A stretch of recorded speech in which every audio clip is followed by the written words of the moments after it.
В Центре культурного развития Магаса прошел вечер памяти, посвященный советскому и российскому кинорежиссеру, заслуженному деятелю искусств Чечено-Ингушетии, народному артисту Ингушетии, сценаристу и актеру Суланбеку Мамилову. Его не стало 12 января 2023 года. На встрече собрались родственники, друзья, коллеги и почитатели творчества режиссера. Репортаж Хава Гагиевой. Суланбек – это башня. Это золотая башня культуры Ингушетии. Он действительно был значимой фигурой в культурной жизни ингушского народа. И не только. Народный артист Ингушетии, российский кинорежиссер, сценарист и актер, кавалер ордена за заслуги. Сегодня Суланбека Мамилова вспоминают все, кто был близок с ним, работал и творил вместе с кинорежиссером. Актер умирает, как все. Очень просто. Большим он был или малого роста. Он не оставляет станков и машин, но он оставляет частицу души.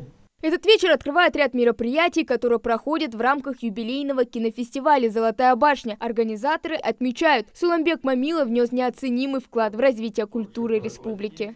Конечно, Суланбек это глыба, это личность, это человек, который, когда в то время, когда ингуши даже не могли думать о кинематографии, он все-таки выбрал эту профессию. Сам Суланбек Ахметович всегда говорил, эта профессия выбрала его. Он пришел к ней по зову сердца. Родился 27 августа 1938 года в Орджоникидзе. В 1962 году окончил актерский факультет Ленинградского государственного института театра и музыки. В 70-х высшие курсы сценаристов и режиссеров, а после работал в Северокавказской студии телевидения. С 1977 года режиссер Одесской киностудии, а спустя 3 года стал режиссером-сценаристом на Центральной киностудии детских и юношеских фильмов имени Горького.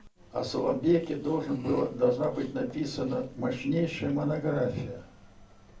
Мощнейший документ, пока еще есть документы и истории Мосфильма, и истории студии имени Горького, и Союза кинематографистов СССР, и архивные документы Ингушетии, Назрани, в Магасе.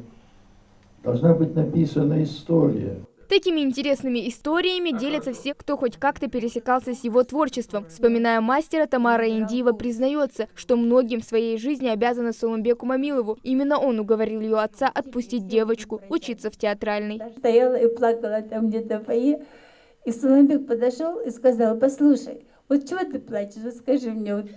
Я говорю, ну как мне не плакать, меня только что разнесли буквально. Он говорит, вот ты знаешь, я вот вышел, почему? Потому что я тобой горжусь. Вот ты молодец, ты так хорошо сыграла эту роль. Вот если бы тебя на худсовете хвалили, я бы к тебе не подошел. Значит, ты такая же, как и все остальные. Но тебя выделили, тебя изругали хорошенько. Значит, в тебе есть особый талант. Гордись тем, что ты не такая, как все. Вот даже в этом, вот, то, что как он смог это сделать, то, что он сказал, я всегда это помню. Он всегда в этом даже был совершенно другой, оригинальный, очень интересный и очень веселый человек.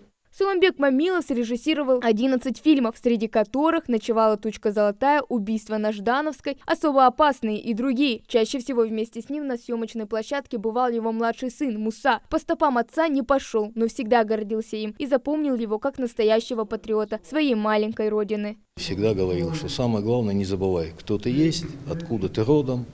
Вот. И очень переживал и говорил, что самое главное, не опозорь свой народ, свою фамилию, свою семью.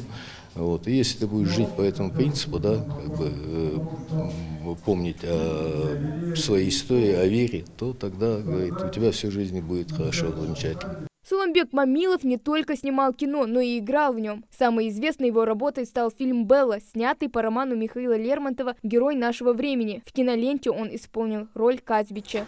Хочешь, я украду для тебя мою сестру?